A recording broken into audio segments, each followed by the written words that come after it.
Merci. Ça, c'est génial. D'accord.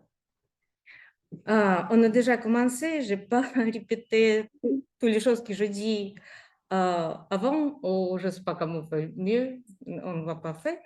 OK, à ce cas, je présentais notre guest. Aujourd'hui, nous sommes en présence de M. Evert van der Zweerde, professeur de philosophie politique à la faculté de philosophie, théologie et des études religieuses à l'université de Nijmegen, aux Pays-Bas. Monsieur van der Zweerde est aussi membre du conseil consultatif de notre institut de philosophie indépendant. Outre du philosophe politique, ses recherches et ses articles portent sur les philosophies russes du 19e, du 20e et 21e siècle, en particulier les philosophies politiques et soviétiques, notamment l'histoire dite scientifique de la philosophie. Vladimir Soloviev, Lévikiste, Ilienkov, Mamardashvili, Matrashilova. Son nouveau livre, qu'on a ici, je peux vous montrer. Son nouvel livre, qui était publié à l'année 2022, intitulé le français Philosophie politique russe, anarchie, l'autorité et autocratie. Son intervention d'aujourd'hui s'appelle Philosophie politique en Russie, une mentalité impériale incurable. Point d'interrogation. L'intervention sera en anglais et Evert, c'est à vous, votre mot.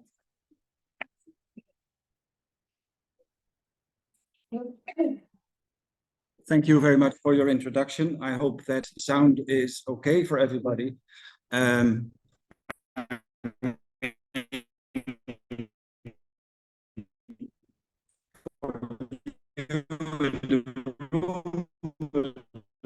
Also for the people who are online, because there was a little problem earlier.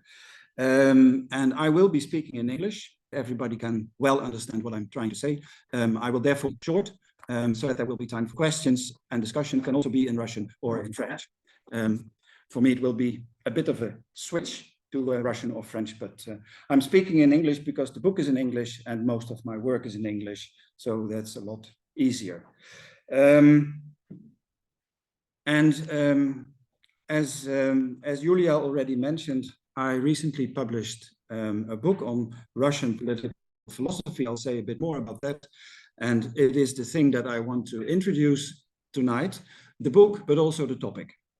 By the way, I have still a number of leaflets from the publisher, which if you think of buying this book would give you a discount, but I have to warn you, so you can take a copy later on, but I have to warn you, it still is an expensive book even with the discount, so it's more a book for libraries than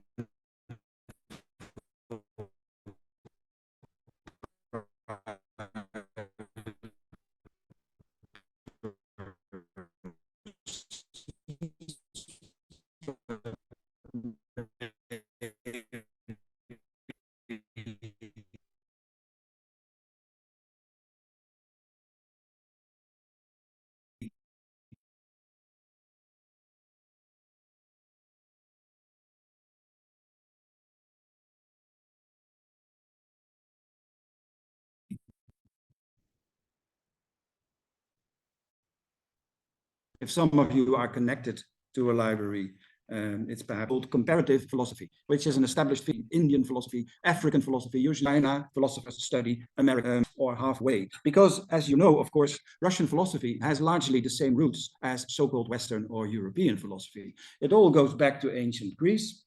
It also goes back to Christianity, to Christian theology.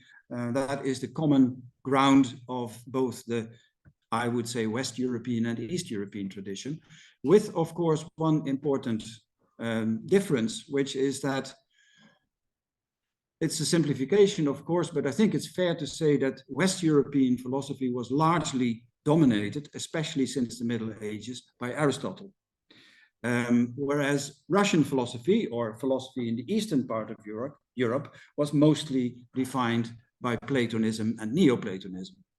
And also, of course, there is a significant difference between so-called Latin Christianity and Byzantine or Greek Christianity. Different church fathers, there's a lot of overlap, but there are also significant differences. So this explains, I think, if you look at the history of philosophy in Russia, there's a lot of common ground with West European philosophy, and there are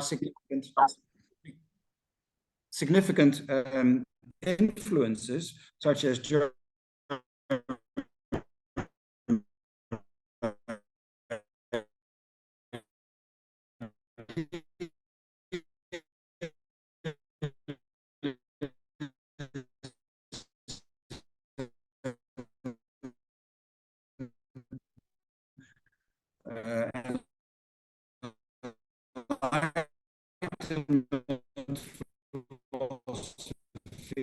and not to forget Marxism. They are each other's constitutive other. They are what the other sets itself off from. And both the permanent oscillation between moving together and moving apart. Russia has been moving closer to Europe, and then Europe has also responded or has taken the initiative in the 1980s, for example, to move closer to Russia. But then the distance grows, and there is this permanent push and pull, if you like, which I think creates a unique situation that is totally different from the relationship between, say, West European philosophy and African philosophy or Chinese philosophy. So there is this sort of unpleasant connection between the two philosophical traditions. So are we dealing with a comparison between distant philosophical cultures and distinct philosophical cultures, or are we speaking of two cultures within a shared European philosophical culture? And I think the answer is both. And this also poses some methodological challenges, because if you want to seriously study philosophy in Russia as it has developed and as it exists now, it should not be a simple projection of Western philosophy and using Western philosophy as the measure of what's going on in Russia or in the Russian language, using Western philosophy as the standard or the yardstick and measuring another tradition by it. But we also cannot deny the tension between the two traditions and the many moments in which Russian philosophers would start arguing Russian philosophy is essentially different from Western philosophy, and you, Western philosophers, will never understand what Russian philosophy is about. This is something that has been said to me quite a few times, I can say.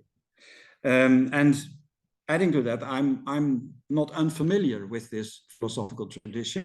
I started studying it when I was a student in 1984, when I was a student at Moscow State University, stagirovka. Was what I did there for half a year in total. And I've been back to Russia, to Moscow, to St. Petersburg many times since. So relatively speaking, I think I am quite familiar with philosophy as it exists in Russia, but still sometimes somebody will tell me, well, you will never understand, which may be true, right? I'm not saying that this is nonsense. At the same time, what I have been doing in this book and what I'm doing generally in my research and in my publications is also an exercise in political philosophy. So it's two disciplines. It's comparative philosophy on the one hand, but it's also political philosophy on the other hand. And that means that I also have to address the question of political philosophy as such. What is political philosophy? And if all forms of human society have, as I think they do, a political dimension, we may want to look for a common basis for all manifestations of political philosophy, wherever and whichever form they occur. And it's interesting, I mentioned African philosophy a second ago. I think, for example, that comparisons between certain trends in so-called Russian religious philosophy and trends in African philosophy are very interesting to investigate. I think there are many parallels there to be found in what you might broadly call a kind of communitarianism, which in the case of Russia is often connected to the notion of sabordinist, and which has clear parallels in African philosophical traditions. So that's one of the examples that make me think that perhaps we can look for general principles and general issues and general problems in all forms of human society that as a political philosopher we may want to address. Now, against this background, the very title of the book, Russian Political Philosophy, is a problem. It raises a question. And I can frankly discuss this now. I had a discussion about this because I wanted another title. I wanted the title Political Philosophy in Russia. But the editor of the series and also the publisher insisted on Russian political philosophy. Why? For obvious commercial reasons, for the kind of appeal it has, right? If you say this is something Russian, political philosophy is like original Ukrainian pelmeni, right? And there is something weird going on there. There's something not fitting, and certainly not fitting to the way in which I try to work on this topic. Okay, so in that sense, even book titles have a political meaning and a commercial meaning. You do something when you give a book a particular title, right? You take a decision and you put something out there in the world which has a name and a label.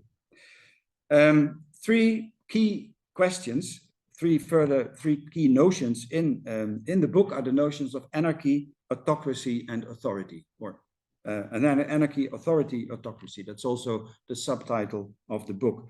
And I try to work with this triple A, these three A's, anarchy, authority, autocracy, to make sense of elements in the Russian tradition in political thinking. It suggests, to my mind, it suggests not uniqueness. I don't think there is anything unique about Russian political philosophy or political philosophy in Russia, but it is specific. It is other than others. It is typical, or it has its own specificity. And of course, this is again an idea that raises many new questions that also have become more pressing in the light of the current war in Ukraine, Russia's war in Ukraine, as we usually call it. A war that some people in Russia still persistently describe as a special military operation. And it's a special military operation that has turned, I think, the entire Russian society into a special military operation. And that, of course, is very sad news. Is in that situation, in this context, in the context of war, and I mean, we are now a year and a half into this war, so sometimes we forget, or it has Gaza and Israel have taken the place of the war in Ukraine in the headlines in the newspaper. It has moved to page 10 or page 11. But we are in this situation, and anybody who is concerned with Russia one way or another, whether you are from Russia, whether you have Russian ancestors, or whether you study Russian philosophy, faces a number of questions. Is it possible to be neutral in this respect, right? Is it possible to have a dry approach, to have an analytical approach of these issues if something like a war is going on? And while I think that we always should look for nuance and for perspective and trying to understand things on the basis of historical situations, on the basis of particular trends and traditions that are maybe deeply grained in Russian society, I think we cannot, nor should we, refrain from judging and from condemning in this case. Nor, and this is where it becomes more important also, nor can we avoid the question how to assess the current conflict, which can be described alternatively, but not mutually exclusively, and is being described by people as a clash between civilizations, right? Referring back to somebody like Huntington, as a geopolitical conflict, a cynical geopolitical conflict, which is about spheres of influence, nothing new, so to speak. Big blocks in the world, what Carl Schmitt called Großräume, and they are shifting, they're moving. We live in a multipolar world. China is occupying a different place, and Russia is trying to find its maybe a little bit smaller place in that world order. The United States of America are losing their central position, etc. But there's nothing new, you might say. Not a clash of civilizations, but just a clash of blocks. Or, as some people would say, is this whole thing, at least partly, part of the, I would call it, yet not processed Russian as well as Soviet past? I think one of the traumas of Russian society today is that it has not come to terms, and maybe not even tried to come to terms, with its Soviet past, and maybe still is in the process of addressing that question. Presupposing, despite all differences, continuity rather than rupture when it comes to the Tsarist Russian Empire, the union of Soviet Socialist republics, and the present-day Russian Federation, which, politically speaking, is also an empire, not a nation state. We need to address the question if and how the current situation is nourished and or legitimized by important strands and concepts in the tradition of political philosophical thinking in Russia, including the Soviet Union. This is not so easy. While, again, simplifications must be avoided and nuance has to be looked for, we can identify, I suggest, the dynamics of, on the one hand, what I would call an imperial logic, a logic that departs from the idea of an empire, a multinational, multi-religious empire, which is large, which has its interests, and which has a clear center. The Russian Empire, in all of its stages, has always been centered very much around, at the time, Moscow, then St. Petersburg, and then again, Moscow. It's not accidental that there was such a discipline as Kremlin watching in the Soviet period. And this is what journalists in Western countries are again engaging in, Kremlin watching. The Kremlin is the very heart of the capital of Moscow. And within the Kremlin, in fact, the Kremlin watchers are probably looking at one room, right? So there is this sort of centralization of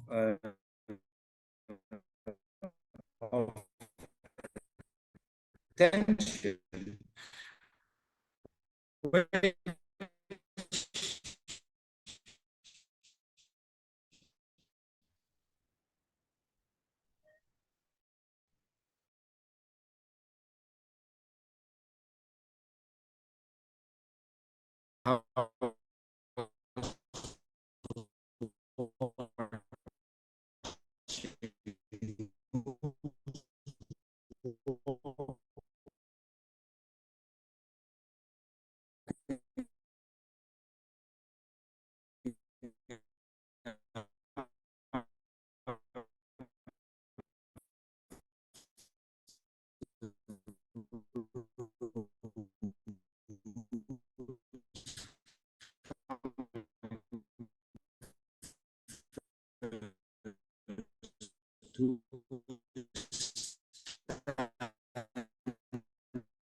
And which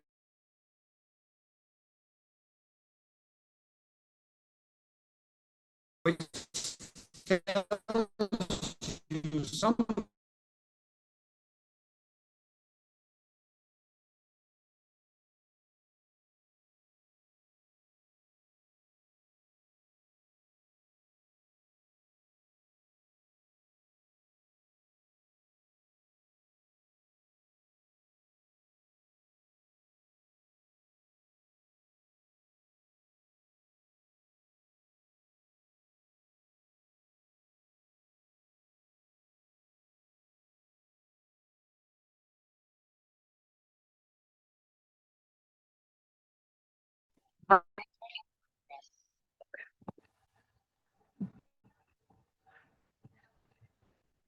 Нормально, да?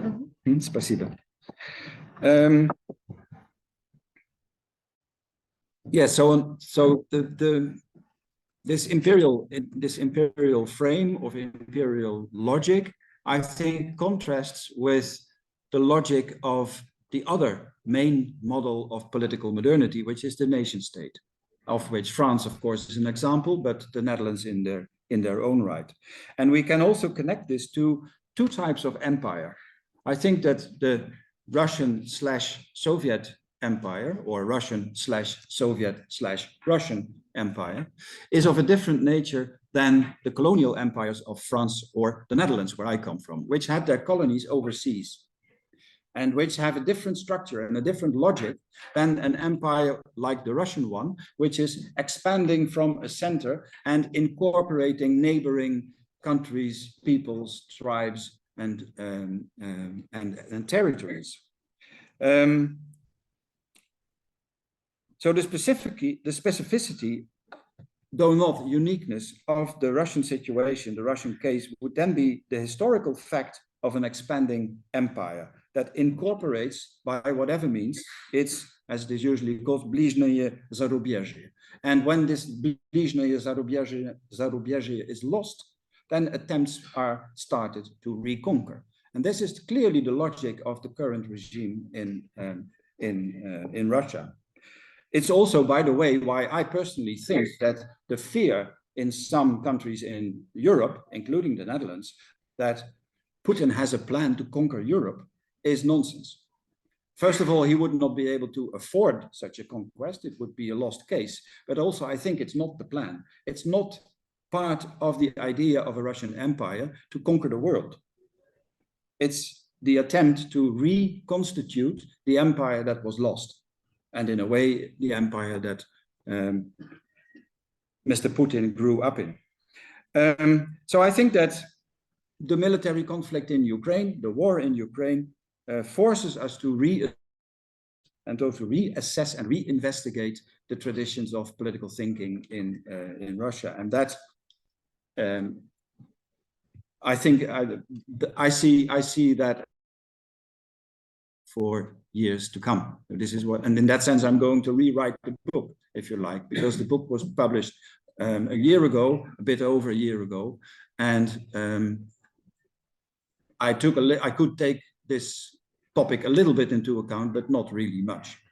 And perhaps I must add a more personal note here. The political and the philosophical are also always, the political and the philosophical are always also personal.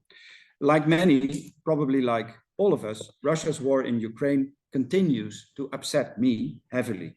Not that it was a complete surprise, but the extent to which the Russian regime is showing the ugliest side of Russian politics, both in the international arena with alliances with countries like Korea, North Korea, or Syria, and Iran, of course, in the domestic field, which is with its harsh oppression of any kind of opposition, and also its systemic fake, the systemic fake that is being spread by the state-controlled media. And on the front line, of course, with its recruitment methods and also the inhumane destruction of lives of both civilians and of its own soldiers. And I'm not saying that this is not uniquely Russian, but it is extreme. It is an extreme case of something that, of course, takes place in any military conflict, but not at this scale and not with the same brutality. And I think it has parallels only with the worst days of Stalinism, in a way. Both the 1930s, of course, but also what in Russia is usually called the Great Patriotic War, Великая Отечественная война. And this situation not only forces, but also obliges us morally, I think, to re-evaluate and to readdress major political thinkers in the Russian tradition. So the political is always also personal, and the personal is always also political, and so is the philosophical. Philosophy, even as an academic discipline, is both political and personal. Those who grow up philosophically, like myself to a certain extent, in a so-called free country, tend to deny this. They tend to deny this personal dimension of philosophy and the political dimension as well. But those who grew up in a so-called authoritarian or even totalitarian society, they know better. Even somebody with a superficial familiarity with the historical development of Soviet philosophical culture, knows about the existence of an official position in philosophy that, one way or another, had to be taken into account, or at the very least had to be avoided. And to avoid something is to take something into account. It's one form of dealing with it. And that person also knows about the presence of the Communist Party and the KGB in all sensitive places, philosophy included. In a 2004 overview called Железный век русской мысли, памяти репрессированных, Boris Yemelyanov from Yekaterinburg, the Ural University, listed 560 repressed philosophers in this book. It's a small book. It has short entries on 560 philosophers, 90 of which date back to the pre-Soviet period, so from 1900 till 1920, meaning that the remaining 470 were murdered, exiled, or imprisoned by the Soviet regime. One of these 470, Yegosha Yakhod, who emigrated in 1977, wrote a book. He himself is in the book, but he also wrote a book in 1981 that is widely known in the West, or was widely known among Western scholars, Подавление философии в СССР, 20-е и 30-е годы, published in New York in 1981. It tells the story of what I understand as two simultaneous processes that took place in the Soviet period in Russia, and the first started before 1917. One is the actual repression of existing philosophical culture, with victims as diverse as Pavel Florensky, Mikhail Bakhtin, and Lyubov Axelrod. That, I would say, is the practice of an authoritarian regime. It suppresses what doesn't suit the agenda of that regime. It represses what opposes the establishment of the regime, etc. That is the first process, but the other is the subordination as a matter of principle of philosophy to the regime as such. The first is characteristic in a way of any authoritarian regime that wants to crush the opposition. So it is about censorship, it's about maybe firing people, arresting people, etc. But the second points to a totalitarian regime that aims at a theoretically founded and legitimized transformation of society in all of its aspects. And that precisely was what the Soviet Union was about. Even if for some victims this may not have made a big difference, the distinction, I think, is crucial, if only because the effects of authoritarian regimes are more superficial. Among others, they leave the economy largely free, which is why under authoritarian regimes, philosophers may more easily find ways to see their text published or broadcast, to organize their discussions and teaching, to maintain their regional, national, and global networks. Totalitarian regimes, by contrast, affect philosophical culture more directly and more deeply.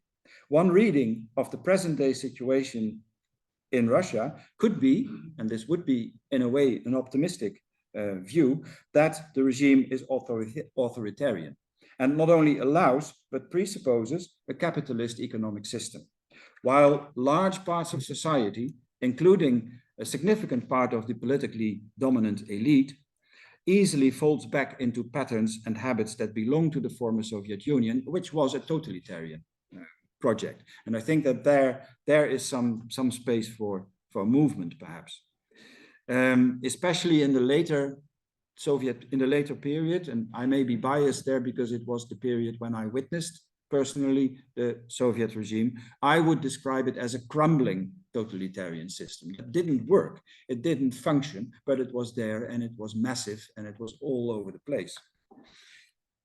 Is this the typically Western, all too familiar bashing of the late Soviet and then post-Soviet regimes? No, it is not. I believe that the regime that would provide the yardstick for such bashing, the liberal democratic rule of law state, is itself in the West crumbling, or at least under heavy pressure. Clearest of all in what is supposed to be its most shining example, the United States of America. No need, no space to spell this out, except for one point. What we can learn from the erosion of democratic legitimacy in Western countries, from the violation of liberal principles, except one, namely the right to property and profit, and from the pressure on rule of law, and last but not least, the waning grip of governments on society, and in particular on its economy, including the illegal parts of the economy.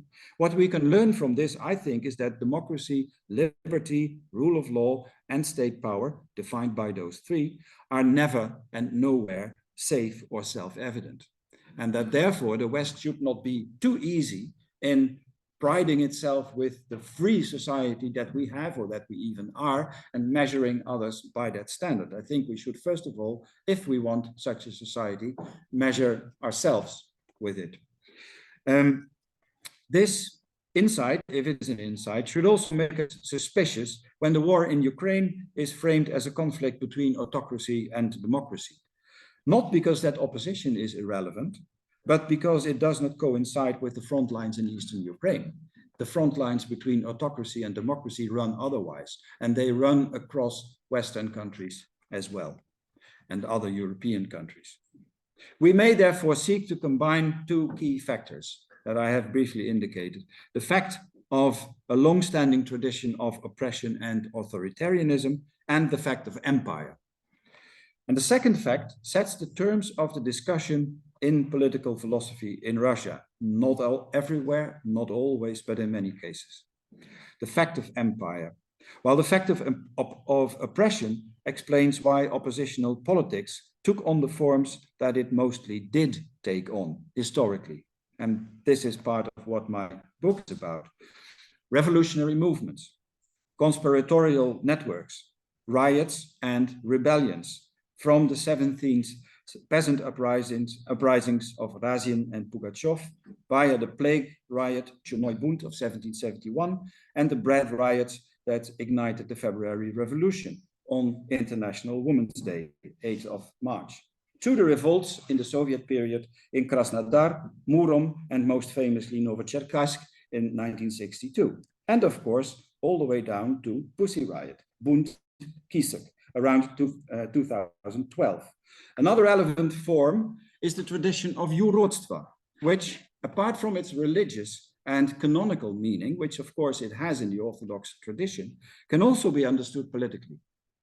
20th and 21st references to this tradition include those of the rebel nun Mать Maria Skaptsova, who explicitly referred to the tradition of jurodztva in what she was doing not so far from here, Rue de Loumel. By Tatiana Garicheva, who left the Soviet Union to do her work in Germany, and again to Pussy Riot, who explicitly relate to this tradition of jurodztva as well. In philosophy, the quasi-permanent factor of oppression, in the case of the Russian imperial tradition, explains why we have to look for political philosophy very often in unlikely places. With the exception of a very brief period in this 21st century, political philosophy never existed in Russia as a separate discipline within the organizational structure of academic philosophical culture. It never was a chair, cafedra, in any university, except for a very brief period. There were no journals dedicated to political philosophy. There was no sector of political philosophy in the Institut Philosophy, only for a very brief period. So in that sense, if I am being paid for doing political philosophy, I don't have any colleagues in Russia. I do have a few, of course, that I consider my colleagues, but it's not part of the structure, the disciplinary structure of universities and institutes. At our Faculty of Philosophy, I hold the chair of political philosophy, but I do not have direct, as I said, colleagues in Russia. I can, of course, mention, just to give three names, Tatiana Alexeyeva. I can mention Artemy Magun. I can mention Boris Kapustin, and there are other names, of course. Political philosophy, however, tends to be hidden, in the case of Russia, in other disciplines and other figures. Examples include from the Soviet period, where political philosophy was to an extent done in a field like history of philosophy, as it were, through the back door or indirectly. It was done in a field like philosophy of law, where notions about rule of law gained a certain prominence in the 1970s and 1980s, but not in terms of political philosophy, because of course political philosophy was too sensitive a topic. Today, some people would say, I mean, if I ask non-experts, what do you think that political philosophy is? Where can you find it in Russia? They point to Alexander Dugin. That's the political philosophy of Russia. This also is why the publisher wanted this title for the book, right? Because that is the association that we have. There is this professional philosopher, Alexander Dugin, and he is doing political philosophy for Russia and for the rest of the world. If you know more about the situation, of course, you have a different opinion. But this is the, let's say, the popular image. But we can go a level deeper, I think, and look at, and I'm happy that Elisa Pontini is online. She is currently doing, or she has finished her PhD under my supervision at our university on Merab Mamardashvili. And I think that although Mamardashvili was in almost every respect very distant from doing political philosophy as a discipline or as a subject, and he would never, I think he never produced anything that bore the title political philosophy. Still, I think that under the Soviet circumstances, there was something profoundly political about the way in which he was doing philosophy, namely standing somewhere, not having a written paper, but speaking, thinking aloud, Moshlenie vslukh, which itself, as thinking aloud, was something that was a problem and therefore had a political meaning in the Soviet situation. I often use this as an example for my students. Right? When I'm teaching, sometimes I do have a text and I read from it and then I explain. Sometimes there is a question and I just start thinking what I think I have to say. That is precisely something that was in the Soviet Union a rare occasion. I'm not saying it didn't happen. Of course it happened, right? And of course it happened certainly outside classrooms, etc. But I think that the role that somebody like Mamardashvili played with his public way of doing philosophy has a significant political meaning precisely because of the context. And another example, not accidentally perhaps, of a friend and colleague, co-author also of Mamardashvili's, Alexander Pyatigorski, who wrote a famous book, at least in Western Europe, it became famous, Filosofia одного Pierouka, 1989. A text, again, I would say with political philosophical significance, through its demonstration that the proper place of philosophy in the USSR was, I quote or paraphrase Pyatigorski, subsequently the courtyard, Dvor, the smoking room, Kurilka of the Lenin Library, and the kitchen, the kuchnia. So those were the three places of philosophy in the Soviet Union. Again, I would say, of course, Pyatigorski is exaggerating here a little bit, but not that much. I mean, there is a grain of truth in that, and I think that a lot of the discussions that philosophers had amongst each other did indeed take place in those places. And this means that doing that, having a philosophical discussion in the smoking room of the Lenin Library, obtains political philosophical significance precisely because it was the only place where you could have that discussion, or maybe you had to go outside. And finally, there is, I already mentioned them, there is Pussy Riot. If we look at the letter exchange between Nadezhda Tolokonnikova and Slavoj Žižek, which was published in English, the letters were published in The Guardian, and then it was later published as a book called Comradely Greetings. And this letter exchange took place while Tolokonnikova was serving her 2-year sentence in, I think it was in Mordova, right? Where she, I think it was there that she was imprisoned in a labor camp, and then she started writing these letters to Slavoj Žižek. And if you read the book, I have to say I'm not a big fan of Slavoj Žižek. Reading the book, I became a fan of Nadezhda Tolokonnikova, because I think she is the sharper thinker of the two. She has a greater sense of what this really is about, whereas Žižek is using it as part of a much bigger argument, not focusing on the actual circumstances in such a prison. Now, if Pitigorsky is right in saying that, and I quote, the political philosopher is not only a spy, and think here of Mamardashvili's famous idea of the philosopher as a spy for an unknown country.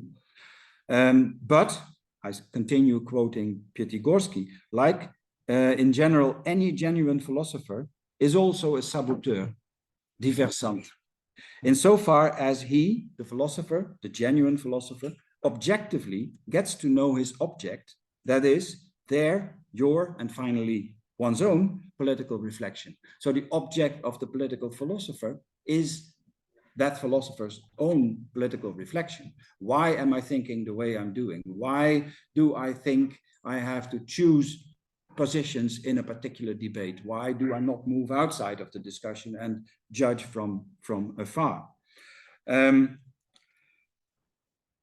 Continuing, Pitigorsky gets to know his object, so the genuine philosopher objectively gets to know his object as something, I quote, ineffective, mystified, and mystifying. With this, he, or she of course, objectively undermines power, any power, whether his own or somebody else's. If Pitigorsky is right here, then why are there chairs and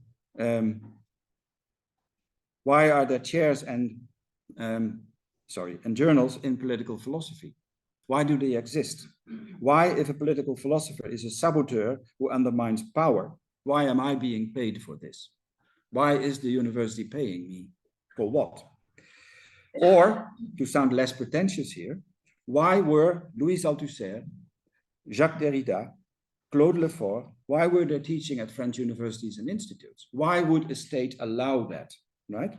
It's a serious question, I think. Does it mean that so-called Western modernity, Western society, taking the form of a liberal democratic rule of law state, with a capitalist market, of course, based on free enterprise, does it mean that that model, that type of society, is strong enough to withstand any criticism, therefore capable of tolerating even Salafists and Trotskyites and political philosophers in society, and deconstructivists in its academia?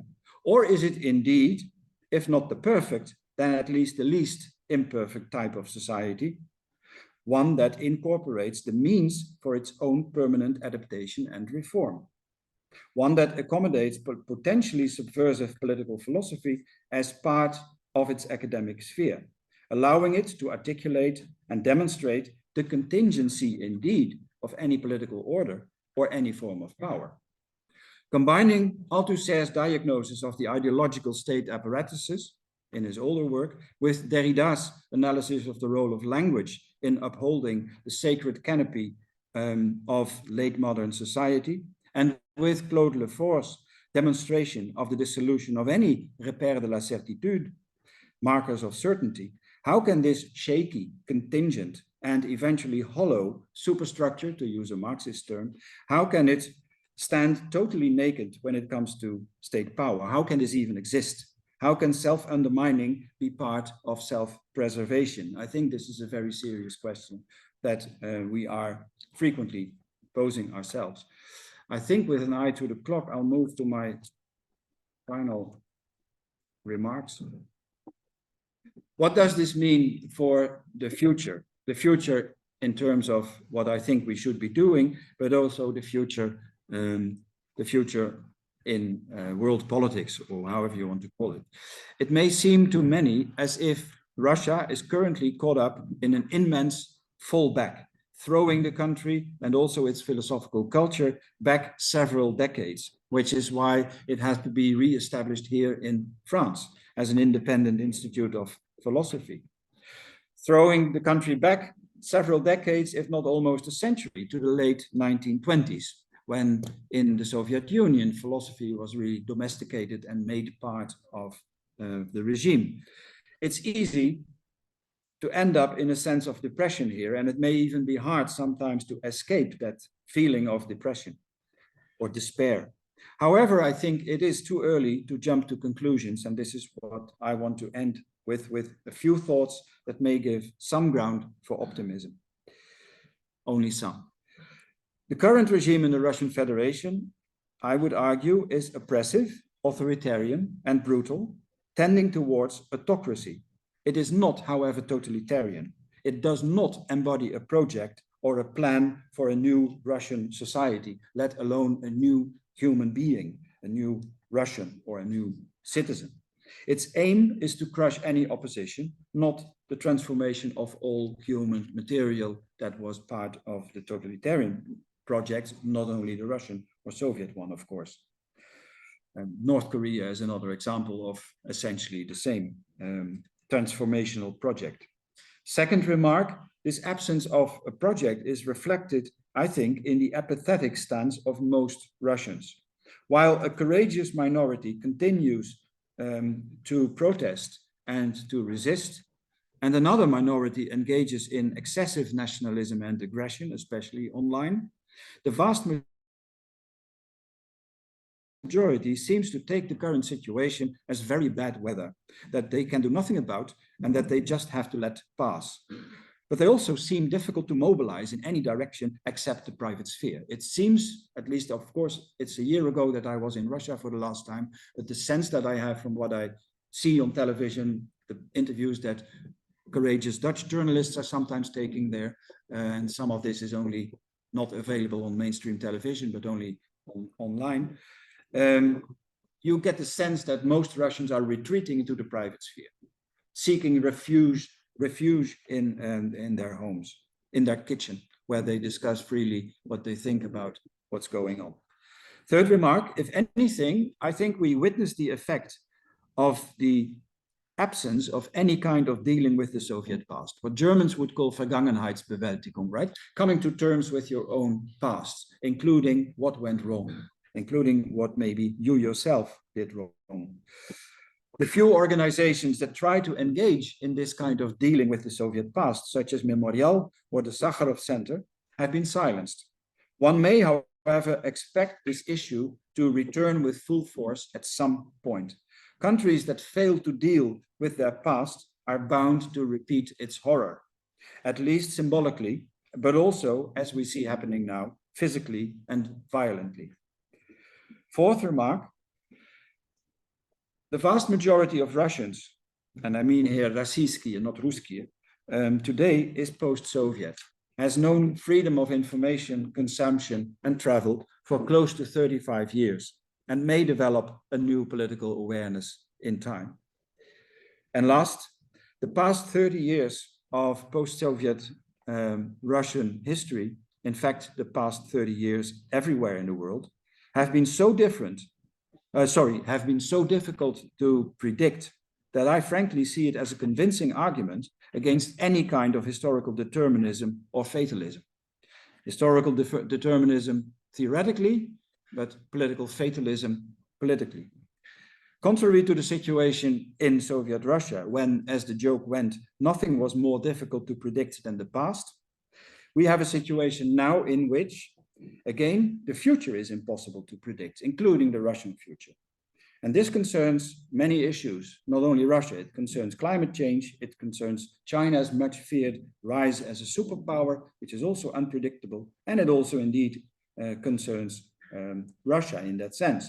So in that sense, Russia has entered the family of normal countries. Thank you for your attention.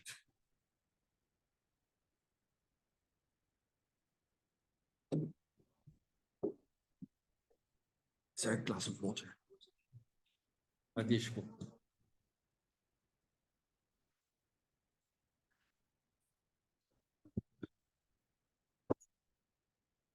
Ja, спасибо.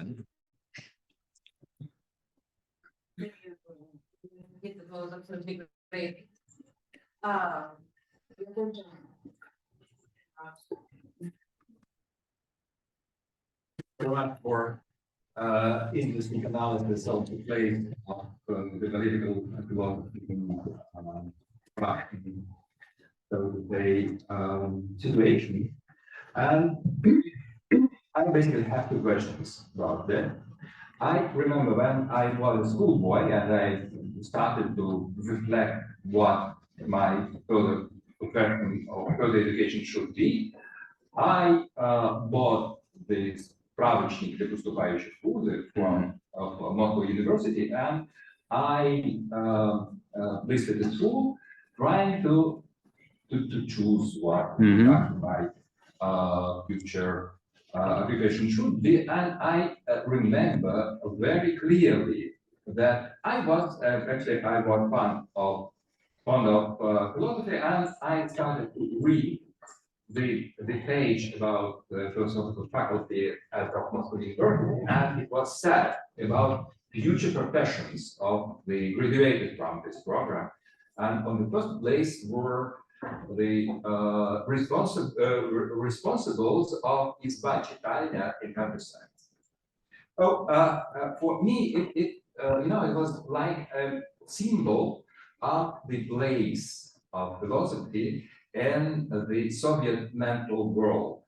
Philosophy was very much marginalized. It was somewhere on the margin. And actually, when I came to the Institute of Philosophy in Moscow for the first time, I had the impression that it was not a part of the kind of sciences, that it was a part of the central community.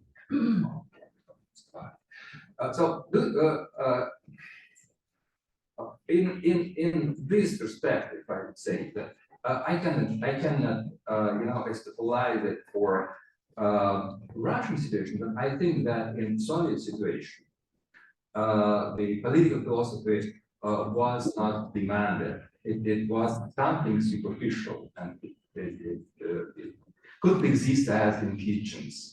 And so that is the first question. And my second question is about for my understanding of philosophy, very important was the Karl Popper's remark that in the 20th century, philosophy could hardly even formulate questions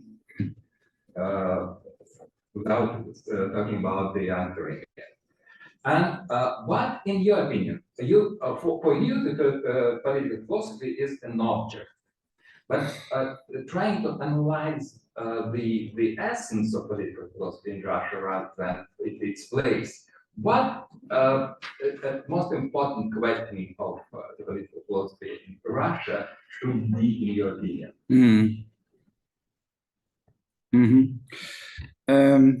Thank you for your questions.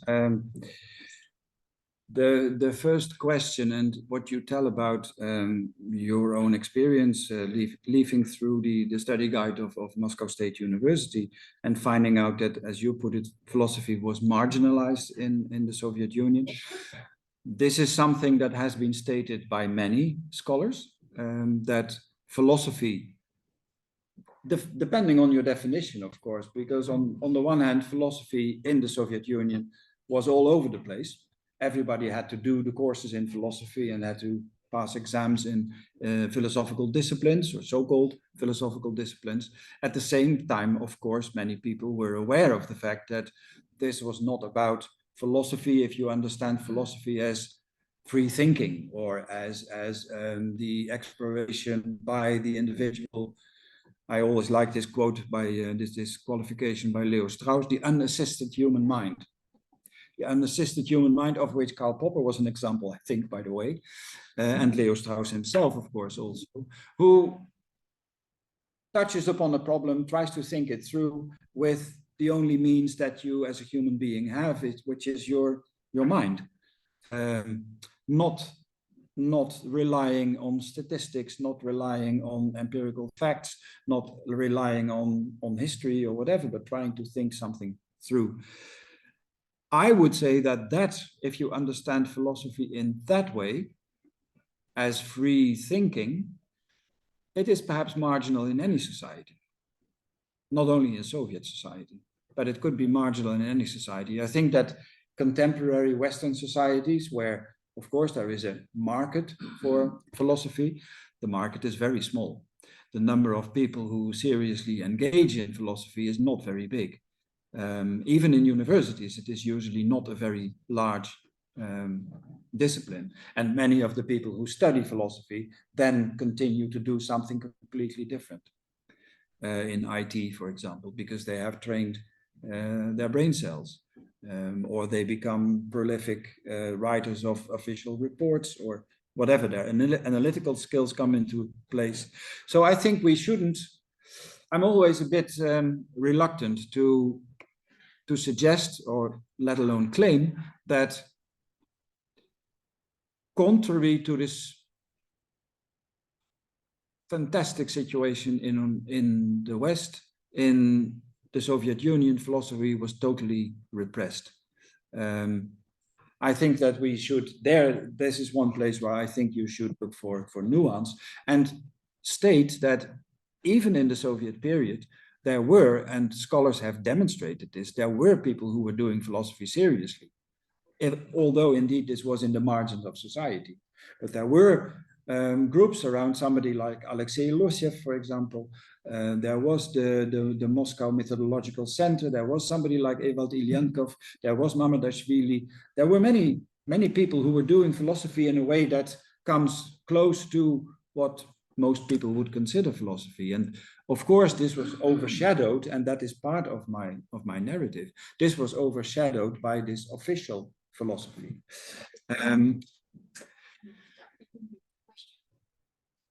Yeah, there was the second question about Popper, and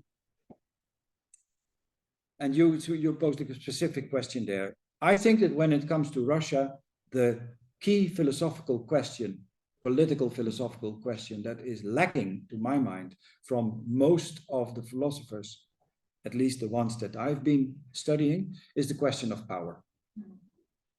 The question of political power as other than something that comes from above and tries to dominate.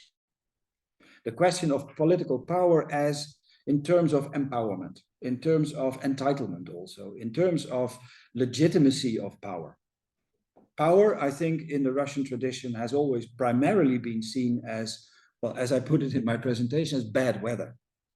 Right? A thunderstorm, something that comes from the outside and that overrules you, and you, the only thing you can really do, and this is also what many professional philosophers were doing, is try to hide, try to find a safe place. And to an extent, I think the Institute Philosophy in Moscow was such a safe place. Definitely. Thank you very much. And may I ask you a question for there was one online, wasn't it? Yes. And about Institute of Philosophy, there are now 3 departments of political philosophy: the social philosophy, political philosophy, political Russian philosophy.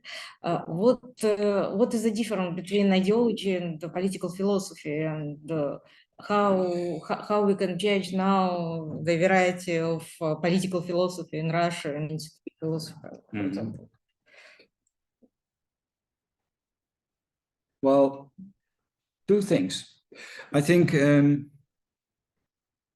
first of all, names and labels should never deceive us. They are very deceptive, I think.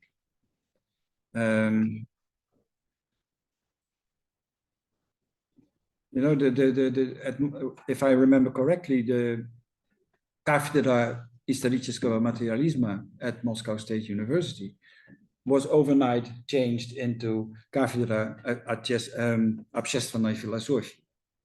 You can change the label of something, but that doesn't mean that the content changes. It's a different marketing, if you like. It's a marketing strategy. So it really is about what goes under that label. And I think that the crucial factor here is that,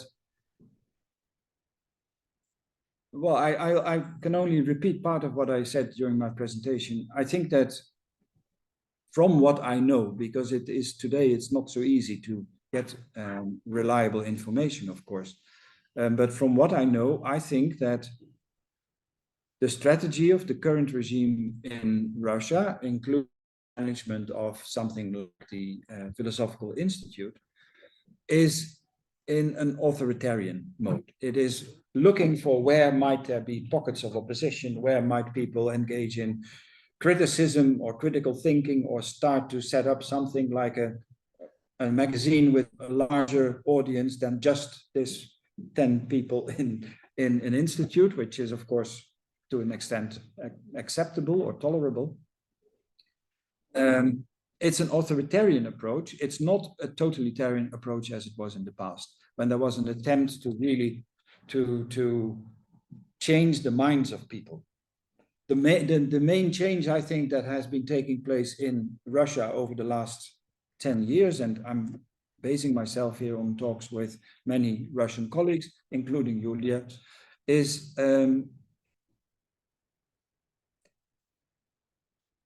I would say typical of authoritarian regimes and not of totalitarian ones. And I think that this still is an important distinction. And the good news is that this can also quickly change again, as it has in many other countries.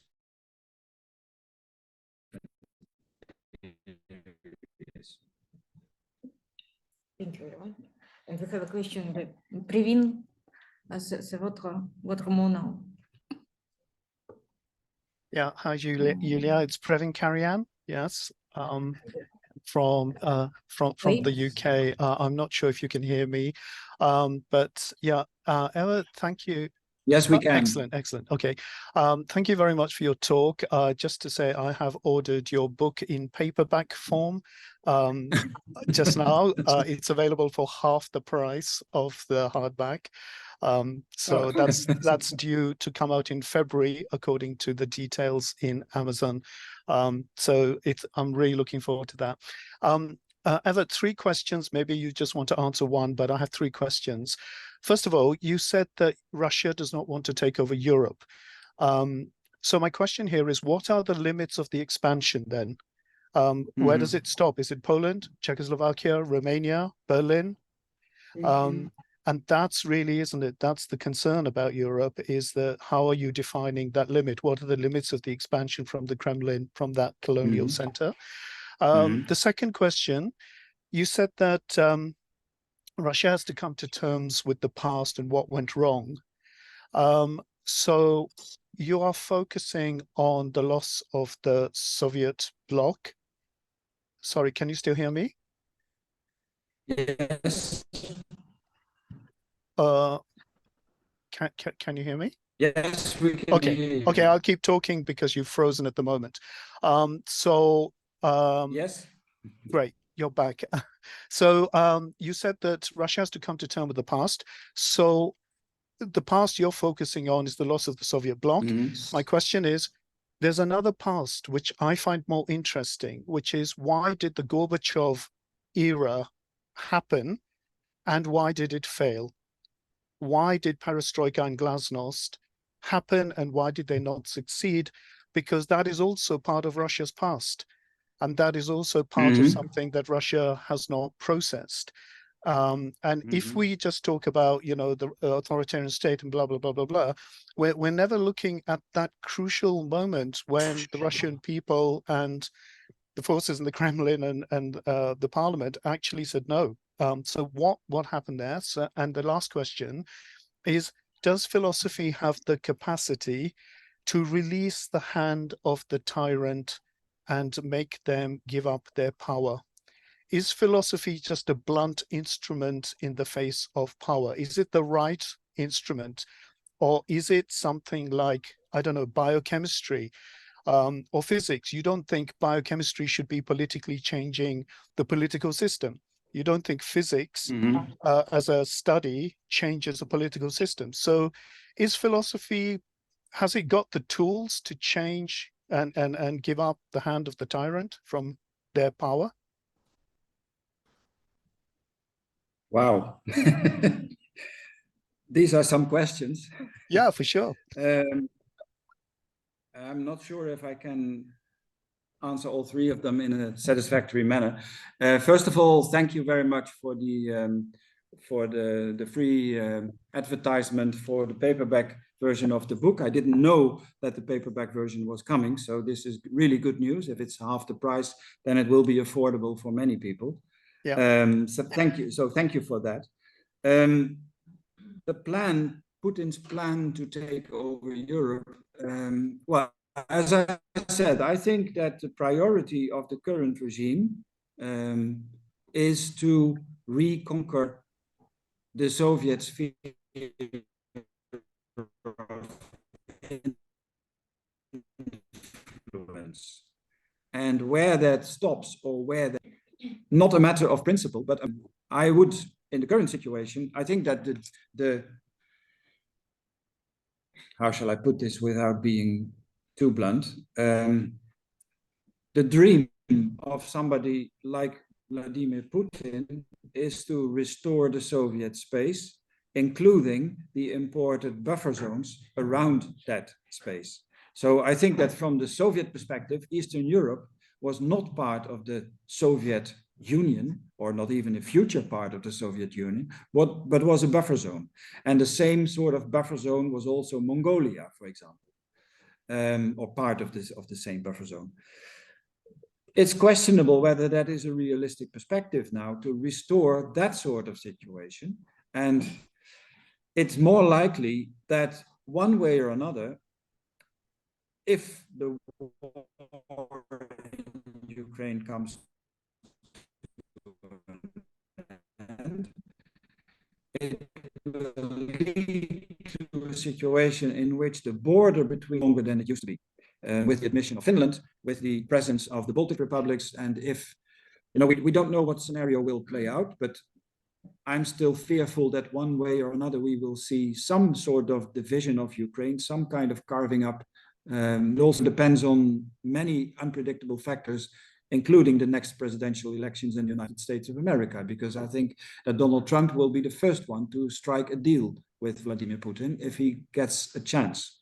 Again, that doesn't depend, and this is one of the strong points perhaps of the American system, this doesn't depend on Mr. Trump alone. The American president rarely decides something upon himself, although they like to suggest that they do. What I meant when I said there is no plan to take over Europe is to draw a distinction, or to highlight a difference between the kind of project that somebody like Putin is thinking of and the kind of project that somebody like Hitler was thinking of, whose empire or projected empire reached all the way to India and was an attempt to conquer half of the world, if you like, and to create something in terms of territory just as big as the entire Soviet Union. I don't think that the current regime in the Kremlin has a similar plan. But I think that if the Western alliance, if you want to call it like that, if NATO, if indeed it becomes weaker than it was a few years ago, and of course the regime in Moscow is doing everything it can to stimulate this weakness, to play, to set countries up against each other, etc., then I think it would definitely be part of the plan to reconquer the Baltic republics, and maybe end up with the former borders, the borders of the former Soviet Union. I would think that that is roughly the idea, but the world has changed in this respect, and I think that we're not, some people are saying we're back in the Cold War. I don't think we're back in the same Cold War. We may be back in a Cold War, but a different one. It's not a Cold War, and it's not going to be a Cold War between two superpowers that are roughly equally strong, that can easily destroy each other, and that therefore establish a kind of balance. If at some point we enter such a situation, it will be with China and not with China and the United States, or China and the United States plus European Union. But the future of the European Union in that respect is also unpredictable. And voices are on the rise in Western Europe that Europe should no longer rely on the United States. And the same sound comes from the other side of the Atlantic Ocean. So I think that's why I ended my talk by saying that history is very unpredictable at this moment. And I think, and this goes to your third question, I think that it's not up to philosophers to engage in prophecies or to try to predict the future. What I think philosophers should do is stimulate wherever they can the independent critical thinking of human beings, and when it comes to political philosophy, to increase political awareness, political consciousness, including a political awareness of what philosophers themselves are doing. And what they are doing, and here I like this quote by Alexander Piatigorsky, what political philosophers doing is always in a certain way subversive, because philosophers, and political philosophers in particular, have a tendency to pose questions even beyond the question and continue posing questions and posing meta questions. And that is something that, of course, tends to subvert any kind of framework that pretends to be inevitable or necessary. What philosophy does, I think, is, and political philosophy, again, in particular, is to show the contingency of any kind of political order, the fundamental contingency, the essential contingency. My favorite political philosopher, and in that sense, I'm very happy to be in Paris, my favorite political philosopher is Claude Lefort, who made precisely this point and who is about showing this, demonstrating this contingency. That doesn't mean that political regimes disappear. It doesn't mean that political power disappears, but it does mean that political power, the powers that be, the regimes in place, have to deal with a widespread sentiment about their own contingency. They have to deal with that. They can no longer pretend what they used to pretend perhaps in the past. So I don't think that, as you put it, political philosophy can give up the hand of the tyrant and remove a regime. That's not what philosophy does, and it never has. And in the few historical cases where philosophy has tried to do this, the results were rather disastrous. Those examples, and here you could go back to Karl Popper also, that was part of the first question tonight, the attempts by philosophers to transform society according to their philosophical system have turned out to be disastrous, which I think is still an important lesson for us today. Philosophy is not about projects. Philosophy is about critical questioning. Philosophy is about analyzing concepts, and both logically, if you want, and of course, historically. And then finally, coming to terms with the past and this loss of the Soviet bloc, and especially your question about the perestroika era. Yes, this is an important question. And yes, I think that Russian society or post-Soviet society has not really digested this question. My diagnosis would be that the Gorbachev era was too late, that the motivation behind it, namely to reform the system, to make it more efficient, more human also, I have little reason to doubt the intentions of Mikhail Gorbachev in that respect, and he was not alone. There was broad support, especially among the intelligentsia, of his priorities, and also within the party there was support for this idea to, well, maybe do something that is somewhat similar to the socialism with the human face of Alexander Dubček in Czechoslovakia in the 1960s. And I think that, by the way, was part of Gorbachev's inspiration also. Why did it fail? Well, first of all, because it was too late. And secondly, I think because it was hesitant, because Gorbachev still thought that he had to rely on the Communist Party of the Soviet Union and still tried to remain true in a way to principles of socialism that I think had proved to be inapplicable in their Soviet variant. I think that the Soviet version of socialism, state-run socialism, if that is how we want to call it, some would call it state capitalism.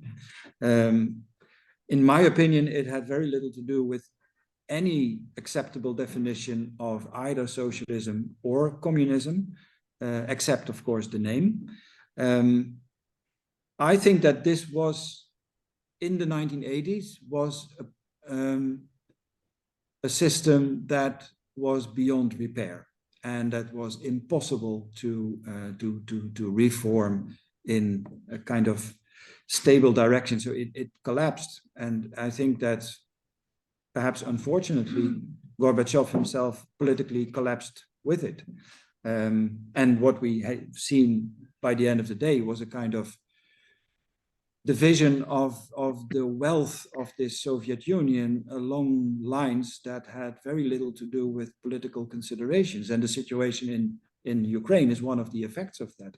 I think that the decision to divide, to carve up the Soviet Union along the existing borders of the 15 Soviet republics was historically, from a historical perspective, a very bad idea.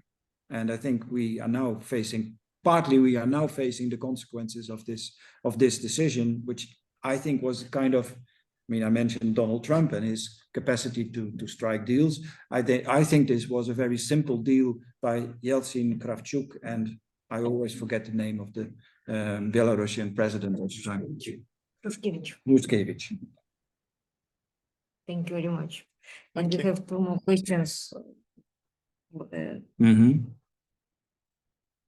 In the chat. Let me see. So, but, people, This one is Corina. Mhm. Yeah. uh, Shall I read it or yeah, do you? I think maybe Karin, maybe we'll, yeah, I don't know. Okay, Would you I like can- to pose votre question? Karin? Yes, I can ask Oui. it.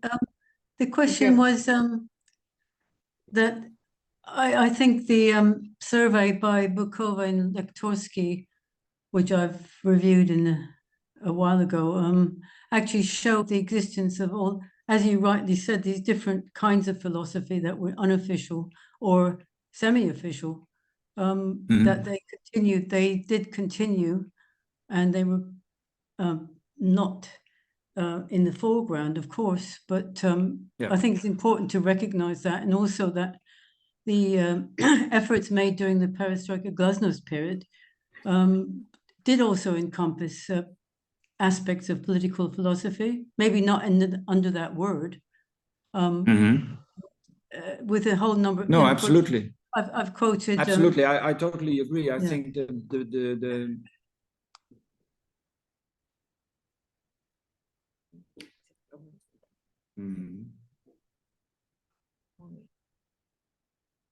yeah, we cannot hear you right now. Oh, I stopped talking. I thought you were talking.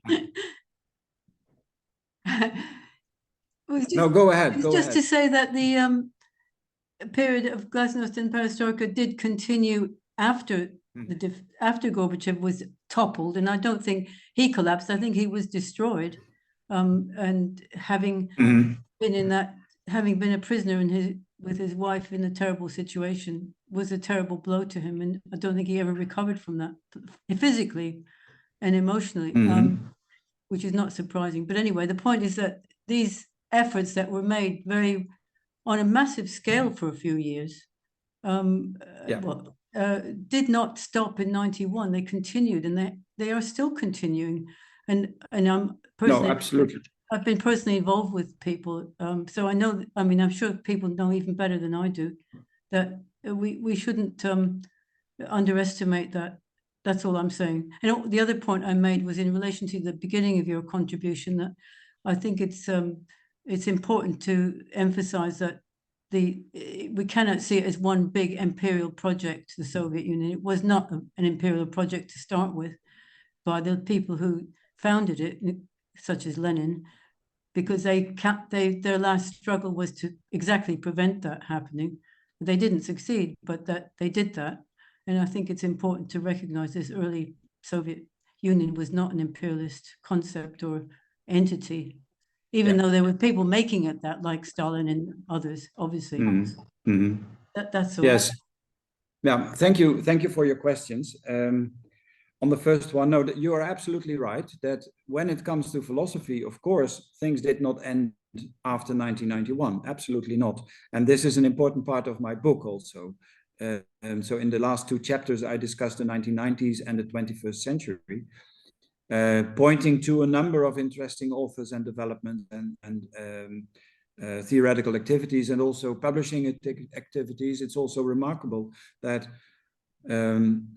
today, of course, in a situation of war, again, there is a lot of attention to what's being published. But for a very long period, there has been no censorship at all of academic publications in post-Soviet Russia. And that has produced 30 years of abundant literature. And especially in the 1990s, of course, there has been an enormous boom of republications of people that had been either censored or even totally excluded during Soviet times. So, I mean, there's no denying of this period of enormous bloom of philosophical culture in post-Soviet Russia, and also in other post-Soviet republics, by the way, which is perhaps historically only comparable with the Silver Age of the beginning of the 20th century, the first 2 decades of the 20th century. So I thank you for your question, because it's always good to have an antidote against cynicism. Because I think the current situation in which so many things have gone sour again when it comes to Russia, and have become more difficult from year to year, that often is, of course, a reason for cynicism. And I think we shouldn't go there. We should continue to be, first of all, realistic, but secondly, always hopeful and always looking for possibilities to do, in this case, to do philosophy and do it properly, so to speak. When it comes to the remark that you made about the Soviet Union not being an imperial project from the beginning, of course, when it comes to Vladimir Ilyich Lenin, this is completely true. But then I think my diagnosis as a political philosopher would be that Lenin was politically completely naive and completely inexperienced. The political experience that Lenin had was not that of doing politics, but was that of running a conspiratorial political party, a secret organization. And he was a master at doing that. But I think that the early Soviet government in this respect, an anti-imperial project, and that the international situation already commanded a return to the establishment of a socialist state, which already was a step back from the initial project. And then in that sense, you could say, I think that Stalin's politics were in a way much more realistic, and proved in fact that this anti-imperial project, the project to crush the prison of nations and things like that, or even to replace the Cyrillic alphabet with the Latin alphabet, that sort of thing that Lenin was planning to do, the abolition of money, that was simply unrealistic. Even if it is not unrealistic as a matter of principle, it is unrealistic to establish that sort of society within the framework of 2 or 3 years. And that is what people like Lenin and Trotsky actually believed that they were about to achieve. A world revolution, and then this absolute global transformation of society and economy. And I think that looking back, and I'm not happy to agree with Vladimir Putin on any point, but I think that in this case I must do this. I think that Leninism as a political ideology or political philosophy, however you want to call it, was a short episode in Russian philosophical history. A very short episode, also politically a short episode. In a way, just as short as the perestroika attempt by Mikhail Gorbachev, which also lasted between 3 and 4 years maybe, which is not a very long period. And I agree with you that there were attempts to undermine Gorbachev's position, and actually put it to destroy him. At the same time, a leader in a powerful position cannot be destroyed. So the position already has to be relatively weak for this destruction to be possible in the first place, which should make us pose the question, why this project, which was so welcomed in Western Europe, but much less so in Soviet society, failed in the end after a couple of years.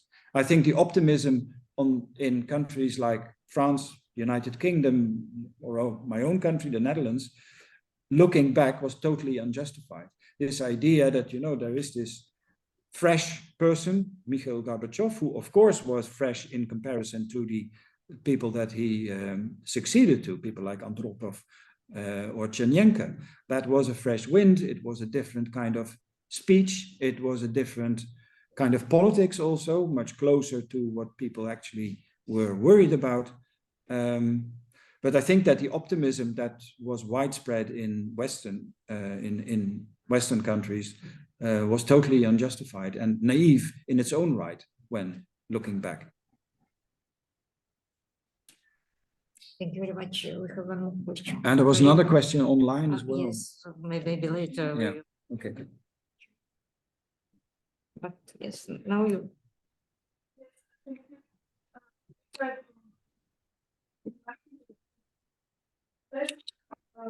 Два небольших вопроса. Первый, такой довольно наивный, в чем именно заключалось имперское сознание Соловьева?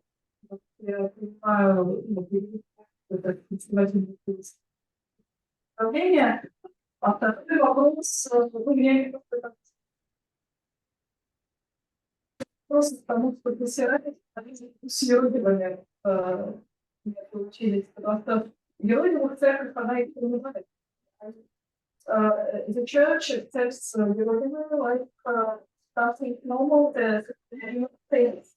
At the same time, Socialist is something like satanic part of the church.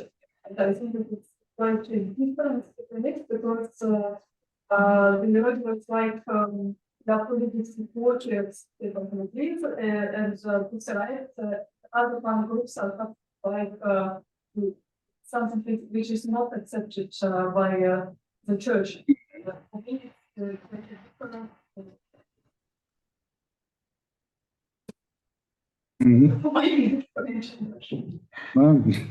Я понял ваши вопросы. So about the imperial or imperialist consciousness, сознание of Vladimir Solovyov, I would qualify. I didn't do that in the book yet because I didn't have this idea. So that's for maybe for another book or whatever. But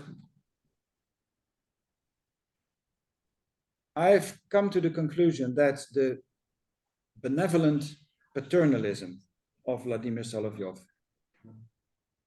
goes back to this imperial mindset. And the clearest example would be, for example, his, and I wrote an article about his text about the Jewish question, which for me is a demonstration of an imperial way of thinking, where you think of a space, the Russian Empire, and you think of it as populated by a number of nations or peoples. In this case, in the case of the Solovyov's text on the Polish question, 3 peoples: the Russians, the Poles, and the Jews. And of course, he immediately starts to talk about the Orthodox Russians, the Catholic Poles, and the Jewish Jews. And then suggesting that there is a divine plan that determines the place of any of these nations. And that one of these nations, the Russian nation, has a priority and has the privilege to lead other nations to their destination, so to speak. And of course, in the case of Solovyov, and this is why I call it benevolent, it is also, he's making the argument, we cannot expect,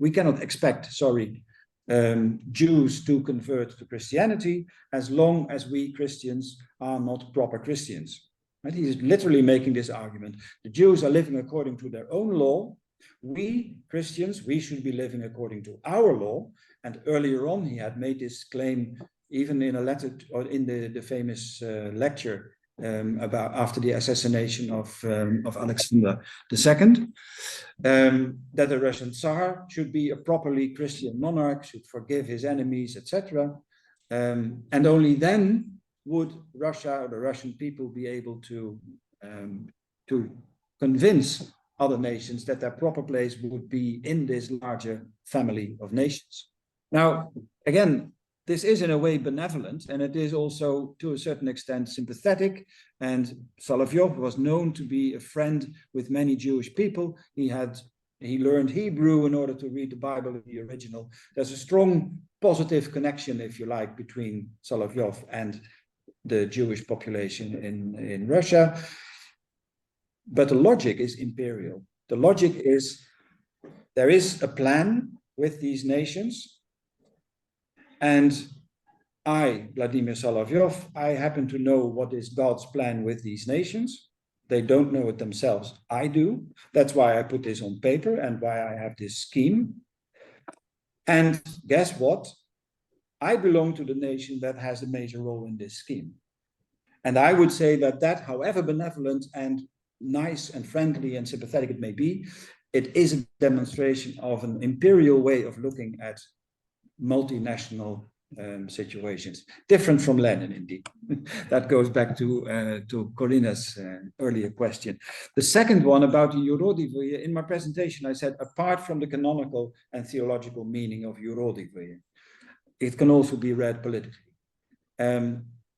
I do not identify with the Russian Orthodox Church. I do know, of course, that it has a tradition of recognizing certain Yurodivye and not others. That, by the end of the day, is a matter of church politics, right? I mentioned Maria Skaptsova, who was canonized as Sainte Marie de Paris, but not recognized as such by the Russian Orthodox Church. And she identified explicitly with the tradition of Yurodstvo. So she was, so to speak, a candidate for canonization as a Yurodivaya by the Russian Orthodox Church, but it wasn't accepted as such. There are reasons for that. I mean, you can understand perhaps why the Russian Orthodox Church doesn't want to do that. That's a different question. My point is simply that I find this notion or this concept, or if you want, figure of the Yurodivye, and in some cases Yurodivaya, although they are more, they're not that common, but there are a few examples, not only Maria Skaptsova. That if you look at this from a political perspective, I would say they have always, and all of them, been political rebels, even if that was limited to church affairs, but in many cases it was not limited to church affairs.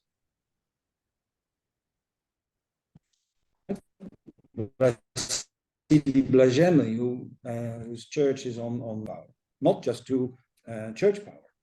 So for me as a political philosopher, whether this is religiously motivated or not directly religiously motivated, and whether it is recognized by a church or not recognized by church authorities, is of secondary importance. I'm not saying it's not relevant. I'm not saying it's unimportant, but it's not how I read it.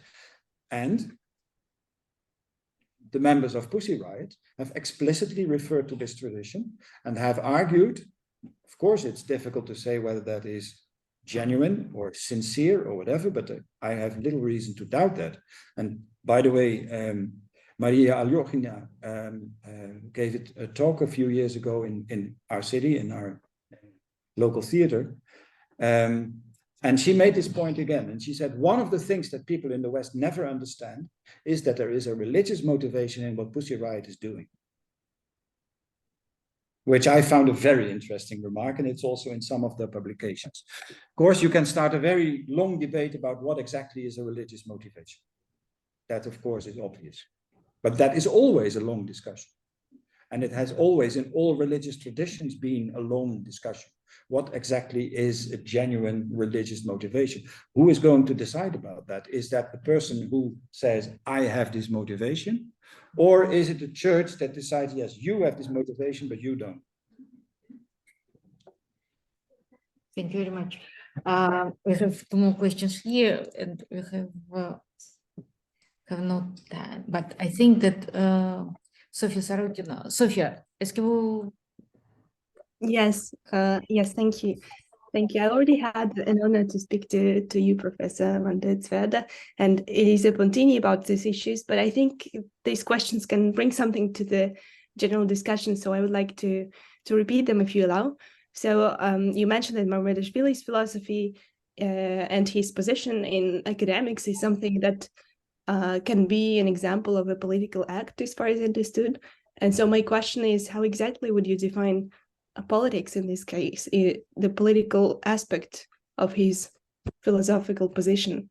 And also, how would you answer to the criticism addressed to him by such people as Vadim Mezhuev or Vladimir Bibikhin, sorry, who were trying to tell that he was kind of isolating himself in an ivory tower of metaphysics, and instead of really changing the material, the political material, it was like hiding himself in theory and so on. Thank you.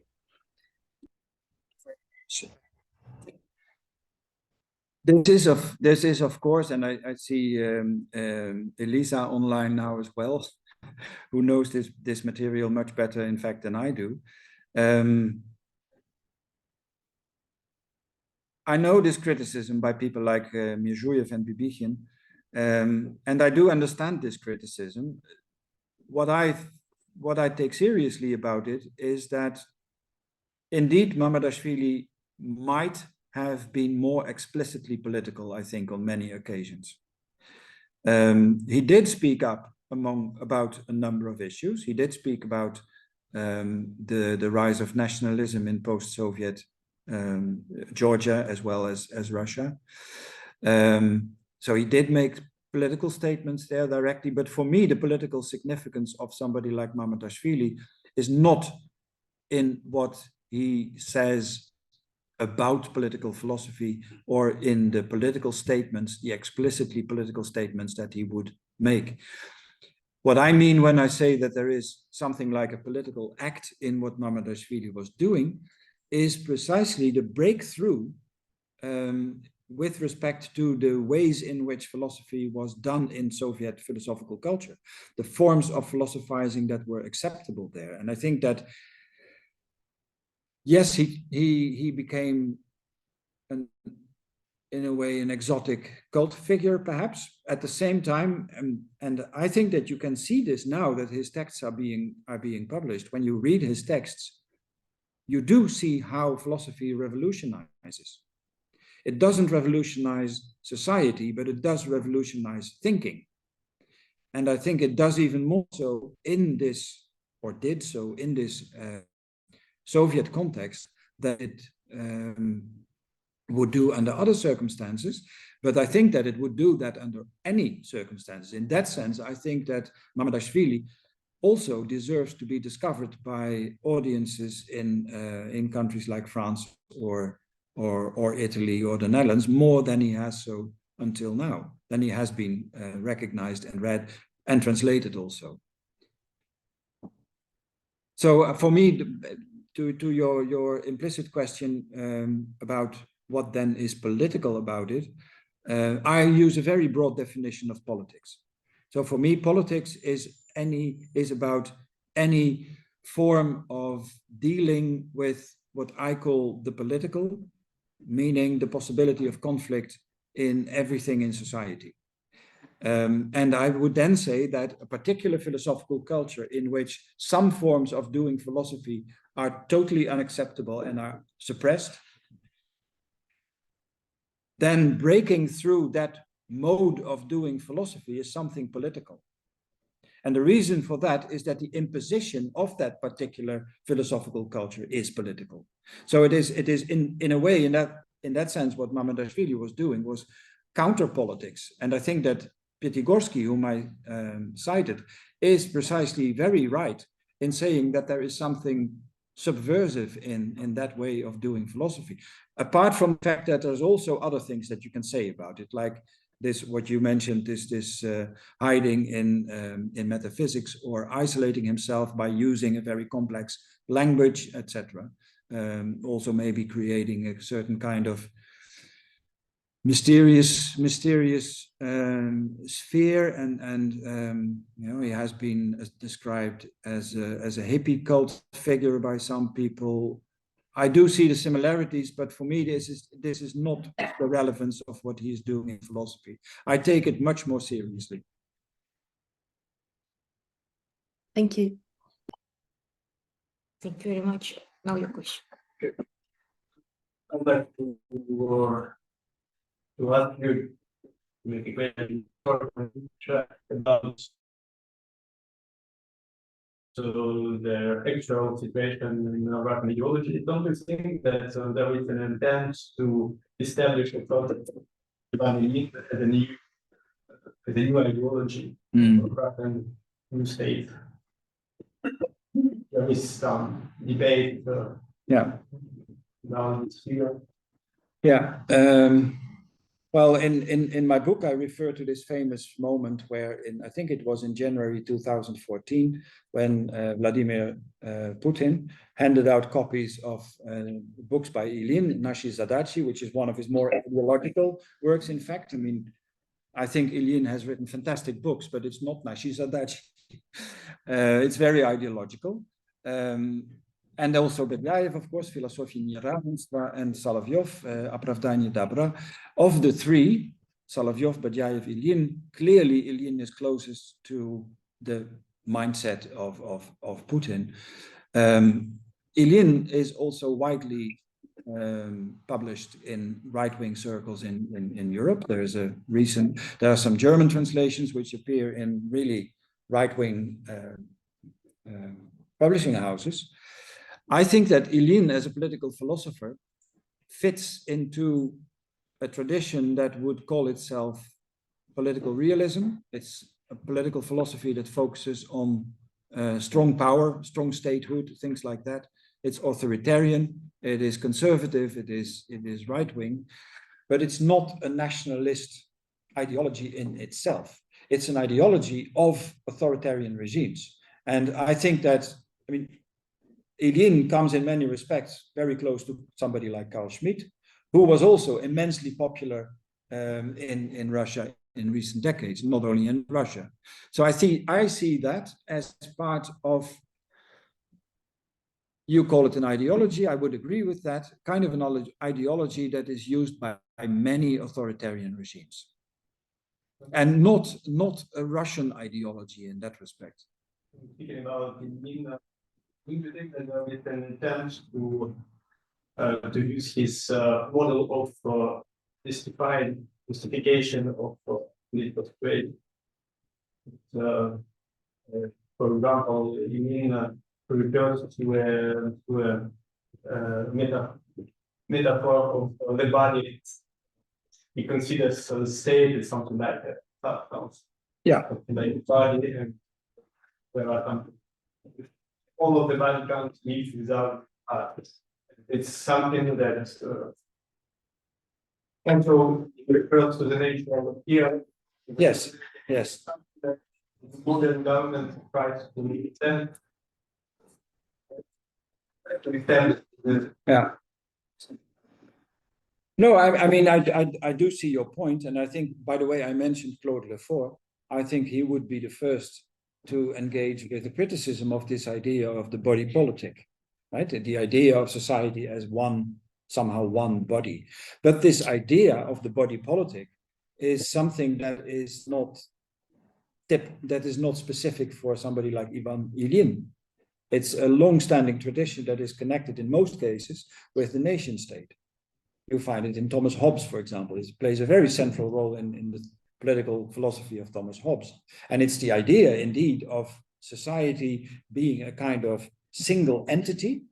So it's one, it's not plural, and consisting of different parts that have to be properly accommodated, everything in its place. And that is something that a thinker like Ivan Ilyin, of course, shares. And that, in his own way, Carl Schmitt also shares. Maybe I should add that that is more the Carl Schmitt, that's not so much the Carl Schmitt who supported the Nazi regime, that's the Carl Schmitt of before the Nazi regime and after the Nazi regime.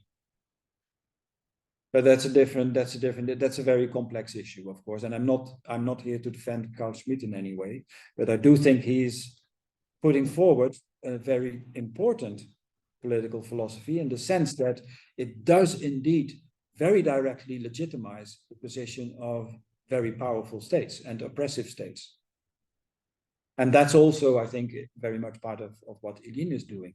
But I would be hesitant to, you put it, a new Russian ideology, or organized around Ivan Ilyin.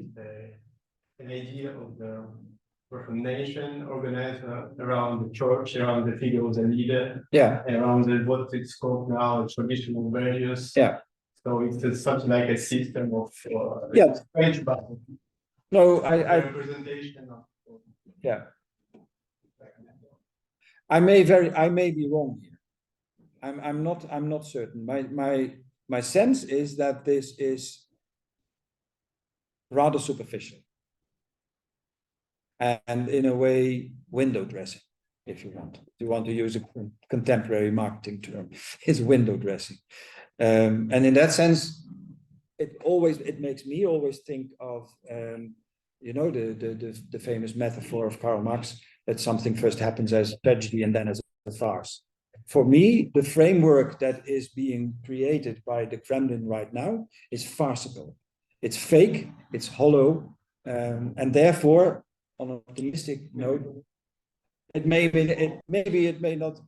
If you're optimistic, you can say it will not last very long. If you're pessimistic, of course, you can say, well, it will gradually be filled by something more substantial.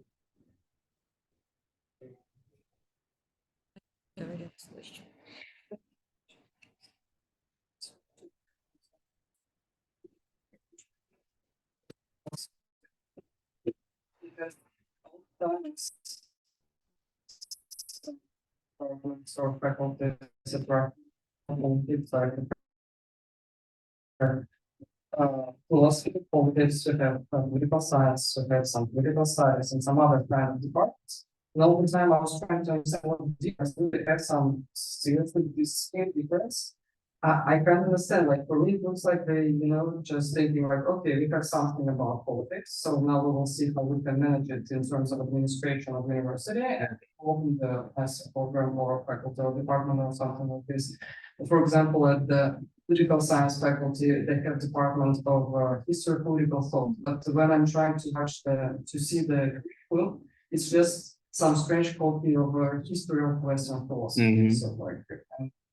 And so I don't know, is it a part of your research? But my question is just like, how do you imagine, how you see this kind of map of these institutional forms of political philosophy? And if you have some kind of this map in your imagination, in your research imagination, is it a case for your study or? And second question is not like maybe it's more some comment than question, but anyway, is about terminology. And about authoritarian and totalitarian, because like during the war, I read seriously like a lot of posts and a lot of articles about like, let's discuss Putinism now and before the war and after the war in the future. Is it a sort of authoritarian regime or is it a totalitarian regime? And all the time I'm questioning myself like, so what? Like what's the difference? Because like for me it seems, maybe I'm not sure, but just I feel like both of these terms are like a bit out of date, because as I feel when the concept of the totalitarian regime was invented and of authoritarian regime, the ideology existed differently. It's treated differently because now it's like everywhere in the everyday life, and so you cannot really control the spread of it. And also like that in 20th century, the like what we call politics or political part of social life, it was more clear. The borders were more clear, so you can you was able to feel the level of control, for example, politics or something. This kind of things. So I'm just sharing my feelings about it. I think that authoritarian and totalitarian regimes as the terms don't work anymore for contemporary situation, and especially contemporary situation in Russia, but maybe it's not. So just what do you think about it? Thank you. Questions. I think when in response to your first question about this institutionalization of political philosophy in Russian academia, I think it would be, I'm not studying it. I mean, superficially, I've been looking at some things, but I've not made it a subject of research, but I think it would be a very interesting subject.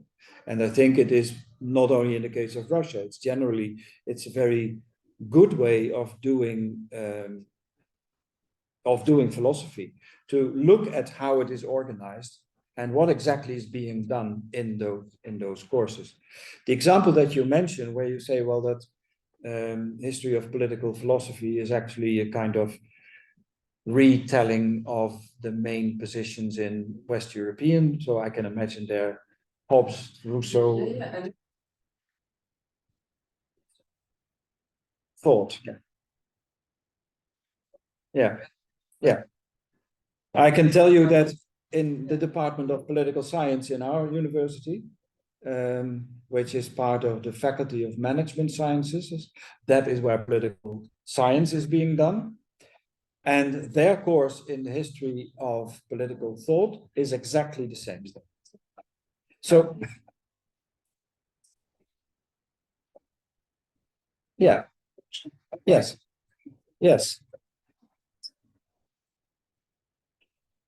No, I think if that is your point, I think I'm totally with you. My question would always be, what exactly is being done in something that's called political philosophy?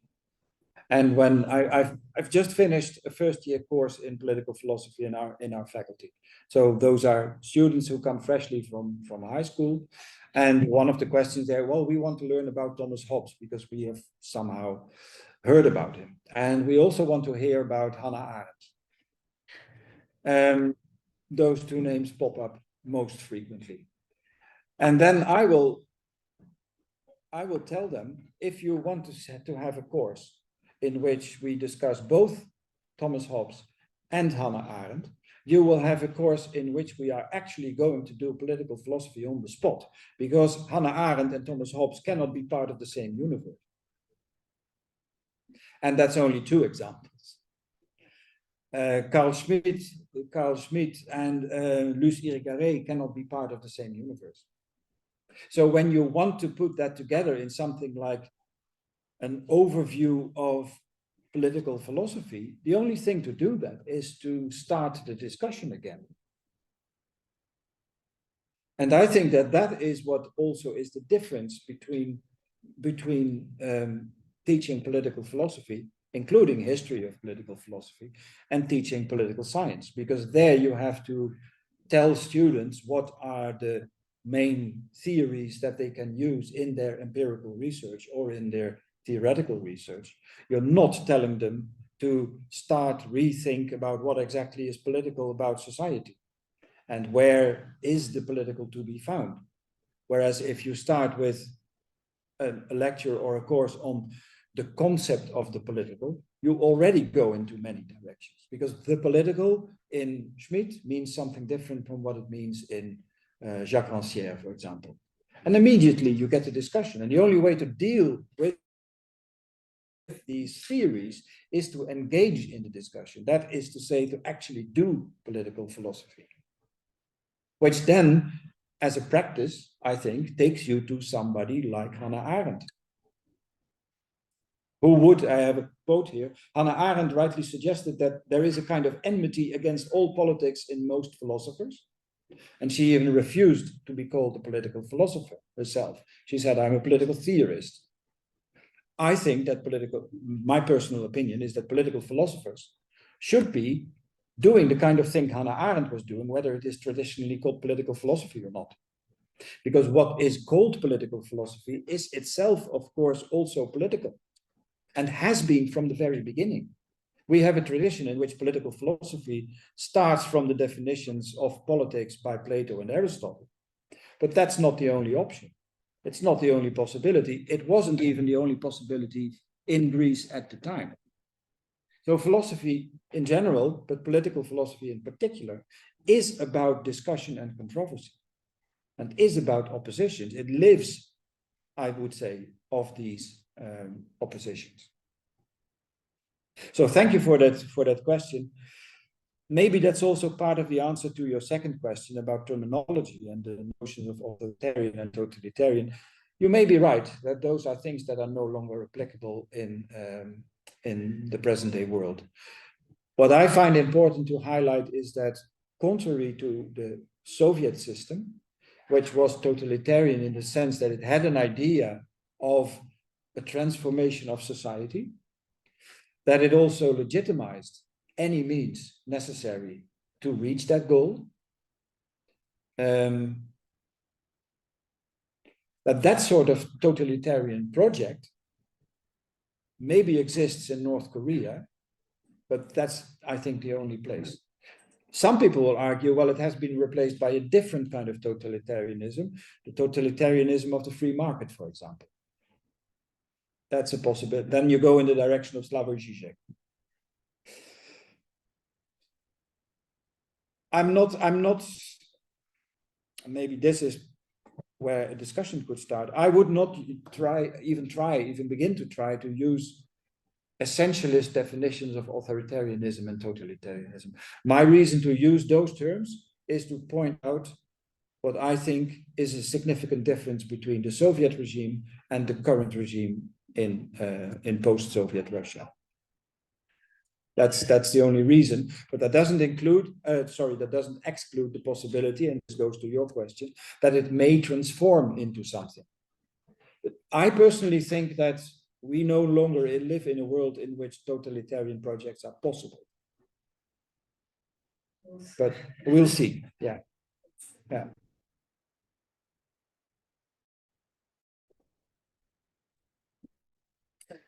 Thank you very much. Thank you for the question.